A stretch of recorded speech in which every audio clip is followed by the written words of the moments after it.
네, 안녕하세요. 여러분들의 구독과 좋아요로 이 채널이 유지되고 있습니다. 네, 영상 속도는 1.5배를 추천드리는 바이고요. 이번 내용은 좀 무거운 또 악재 소식을 전달할 수밖에 없는 제 심정이 상당히 무겁습니다. 저도 하락쟁이가 아닙니다. 떨어지면 저도 아파요. 예, 저도 싫습니다. 그럼에도 불구하고 내용이 나왔기 때문에 전달을 해드리는 역할로 보셨으면 좋겠고요.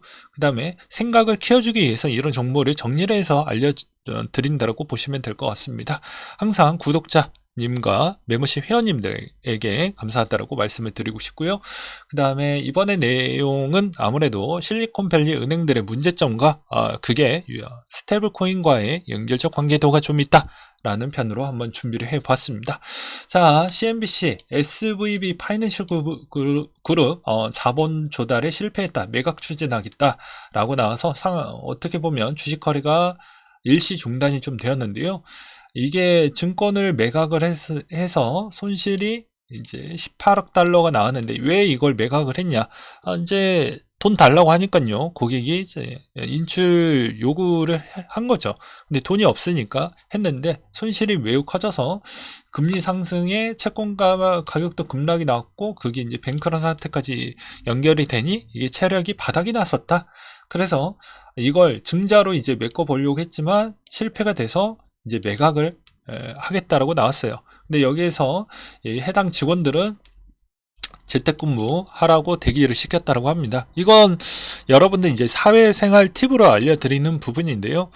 국내 회사도 마찬가지입니다. 굳이 직원들에게 지금에 있는 상황을 알려주지 않습니다. 왜 안 알려주냐면 그러면 회사 운영에 막대한 영향을 끼칠 수가 있기 때문에 굳이 언급을 안 하거든요. 그래서 이런 사태가 거의 유사하다고 볼 수가 있어요. 근데 이제 이 비중이 어떻게 이제 처리가 될 거냐?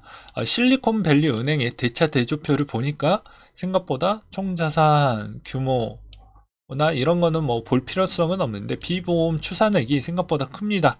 1,515억 달러, 대략 한 200조 원 정도 되고요. 1인당 한도는 25만 달러, 그러니까 약 3억 원 정도라고 보시면 될 것 같습니다. 은행별 순자산 대비 미실현 손실 비중도 보게 되면 우리가 흔히 보이는 뭐 USB 뱅커로 웰스파고 그 다음에 뭐 여기에서도 뭐 시티은행, JP모건 등등 보이기도 하죠. 그래서 보게 되면 실리콘밸리에 있는 은행들이 조금은 문제가 될 수 있다. 라고 보고 있는 실정인 것 같습니다. 그래서 대형은 문제가 없는데 이게 중소형 은행들에 따른 문제점이 이제 확산이 될 수도 있다. 뭐 이런 이야기가 나오고 있더라고요. 그래서 갭 차이를 좀 보았더니 대부분 한 3배 정도 차이 난다라고 볼 수는 있겠죠.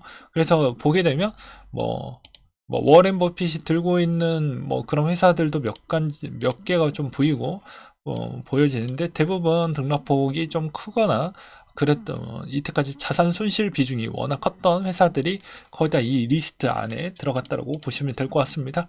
그래서 이게 이제 전염병이 돌듯이 은행에서도 돌게 되는데요.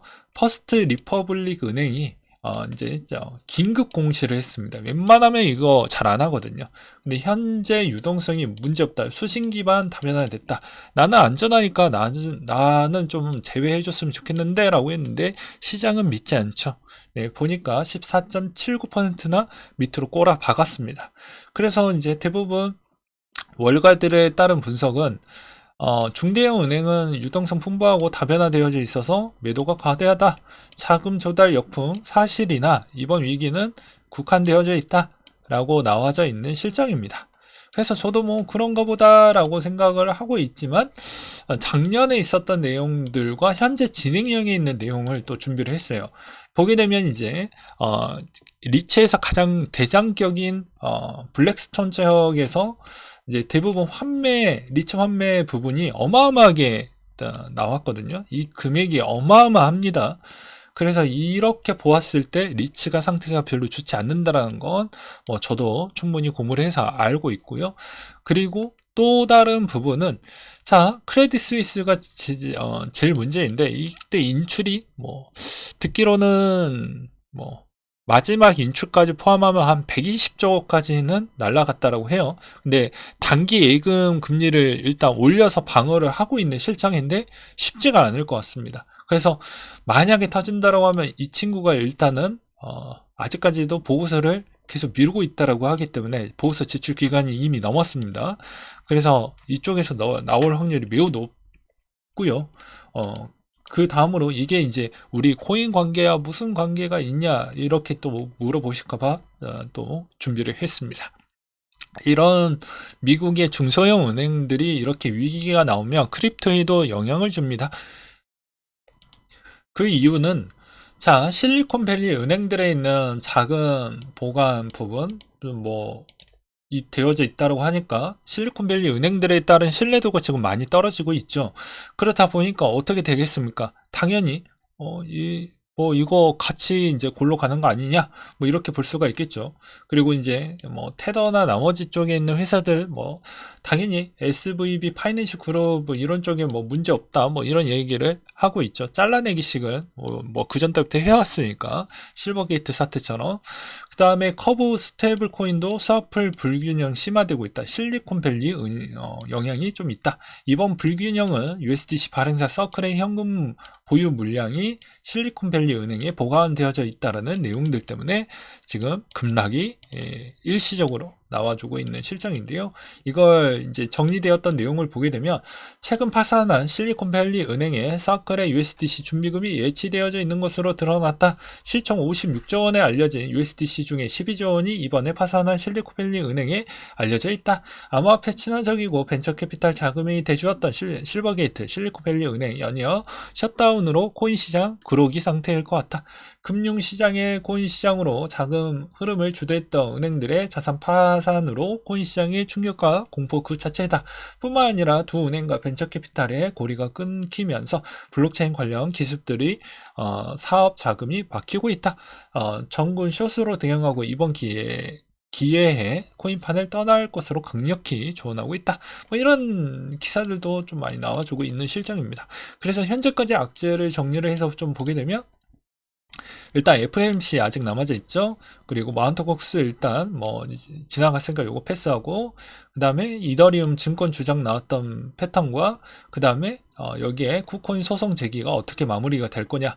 그리고 후오비 토큰 트론 가격 하락 이 부분은 이미 지나갔으니까 패스하고 그 다음에 후오비 급락도 패스하도록 하겠습니다. 실리콘뱅크와 실리콘밸리에 있는 중소은행들이 어떻게 이제 현재 진행형인데 어디까지 확장이 될 거냐 이게 정말 중요할 것 같긴 합니다. 그리고 서클의 SPV 6개 파트너 중에 USDC 좀 문제없다 뭐 이런 추가 내용들도 지금 녹화 중에 계속해서 올라오고 있는데요. 앞으로 더 중요한 소식이 나오면 빨리빨리 알려드리도록 하겠습니다. 그렇기 때문에 지금 비트코인 자체가 좀 여전히 조정폭이 좀 세게 나와주고 있는 실정인데요. 어떻게 보면 지금의 청산 비중도 저번에도 말씀을 드렸는데 보게 되면 청산 규모가 점차 상하 롱 비중이 점차 커지고 있죠. 뚫고 내려가고 있고 마찬가지로 이렇게 숏 비중이 터져가는 비중이 이렇게 늘어날수록 올라가는 속도가 커집니다. 이 마찬가지로 롱이 계속 롱 비중이 터져나가는 비중이 훨씬 더 커질수록 내려가는 속도가 커져요. 한동안은 이게 유지가 된다라고도 이 롱 청산 차트로만 봐도 알 수가 있다라고 말씀을 드리기도 했었고 그 다음으로 이제 최근 동향을 비트코인 차트를 본다라고 해도 아직까지 너 왜 이 시점 녹화 찍는 시점이 3월 11일 기준입니다. 저는 일단 매수를 진행을 했고 이게 뭐 최저점을 이야기를 하는 게 아니고 어떻게 보면 뭐 이렇게 볼 수가 있겠죠. 지금에서 분할적 관점에서 그래도 중간 지점 정도 왔으니 한 번 더 매입을 하는 게 좋을 것 같다. 그 다음에 추가적으로 또 내려오면 한 번 더 매입을 할 생각을 갖고 있긴 합니다. 근데 일단은 이제 여러분들에게 약속대로 진입을 했고요. 그 다음으로 이제 우려되는 건 그거죠. 이게 이제 USDC 쪽까지 자금이 얼마까지 빠져나가느냐가 관건이 될 것 같습니다. 왜냐면 자 생각을 해보십시오. 비트코인이 하락을 했어요. 그럼 스테이블 코인 쪽으로 바뀌었을 텐데 스테이블 코인 쪽도 많이 빠졌어. 그러면 당연히 뭐 그만큼 인출을 빨리 했다라고 볼 수가 있겠고, 또 반면으로는 테드 쪽으로 좀 간 거 아니냐라고 볼 수도 있겠죠. 그래서 테드풀은 유동성이 풍부할 거는 맞긴 합니다. 많이 올라간 건 사실이니까. 그렇다라고 해서 전체 있는 코인의 총량이, 자금의 총량이 많이 늘어났다라고 보기에는 좀 어렵겠죠. 그래서 이게 이제 나중에 후속타로 나올 수 있는 악재가, 너는 테더사, 너는 어디에다가 돈을 맡겨놨고 너는 안전하냐, 이런 이야기가 나올 수도 있고요. 그 다음에 이제 두 번째로는 뭐 이런 이야기가 나올 수가 있겠죠. 아무래도 중소형 은행들에 따른 이 위기 내용이 어디까지 확산이 될 거냐도 계속 볼 필요성이 있습니다. 왜 크립토는 왜 중소형 은행들 위주로 맡기고 있나요? 이렇게 이제 물어보실 수도 있어요. 왜냐하면 대형들이 아직 뭐 받을 수 있을 만한 그런 요구 조건이 안 되다 보니까 중소형하고 밖에 거래가 안 된다라는 것입니다. 그러니까 우리 한국 같은 경우에는 이런 일이 거의 없죠. 뭐 다 메이저 대형 은행사들과 이 거래 계좌를 텄기 때문에 문제될 게 없습니다. 근데 미국은 그렇지 않는다라는 것이죠. 그래서 이게 드디어 터질 게 터졌다. 그래서 중소형 은행이 흔들리면 비트코인 갈수록 더욱더 힘들어질 확률이 매우 높다. 이렇게 보는 게 맞을 수도 있을 것 같습니다. 그래서 지금 상황이 매우 안 좋다. 그걸 왜 제가 아냐면, 저는 이제 미국 주식도 필드 직접 하고 있잖아요. 하면서도 느낀 게, 대부분 캐피탈사나 리츠 쪽에서 오퍼링을 너무 많이 하고 있습니다. 그렇기 때문에 쉽지가 않아요. 어려우실까봐 이제 풀어서 설명드리면, 증자를 하거나 자금을 최대한 많이 땡기려고 진짜 준비를 많이 하고 있어요. 근데 이게 또 이렇게도 볼 수 있습니다. 증자 실패 시, 자금 모집이 실패 시 쉽지가 않는다는 겁니다. 그래서 이번 내용을 좀 보시면서 다각도로 또 보시고, 본인에 있는 한국에 미치는 영향도 어떻게 흘러갈지도 좀 보시길 바라겠습니다.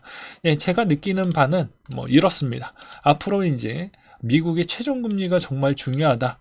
근데 벌써부터 이렇게 흔들리기 시작을 하고 있다는 건 언제든지 쏘아올릴 하나의 악재가 어마어마하게 커질 확률이 매우 높다. 그리고 최저금리가 어느 위치에 있느냐가 중요한 건데, 0.25 한다라고 해서 잠깐 뭐 쉬어간다, 뭐 이렇게 보기에는 어렵죠. 어차피 최종금리를 하고 오랫동안 고정금리로 유지가 할 것이기 때문에, 과연 버팀목이 어느 정도가 될 것이냐, 저는 매우 걱정이 되는 게, 또 다른 슈퍼 악재 중에 하나가 과연 채굴회사들의 해시레이트가 계속 유지가 가능할까, 이런 생각도 요즘은 들기도 합니다. 그래서 요즘은 잠깐 소폭 좀 조정이 나와주기도 하고 있죠. 왜냐하면 자금난이 어마어마하게 지금 받고 있는 게 스타트업이기 때문입니다. 대부분 스타트업 좀 많이 무너져 가고 있긴 하거든요. 네. 아무튼 오늘 내용도 잘 도움되시길 바라겠고, 본인 직장도 잘 지켜내시길 바라겠습니다. 네, 이상으로 마치도록 할게요.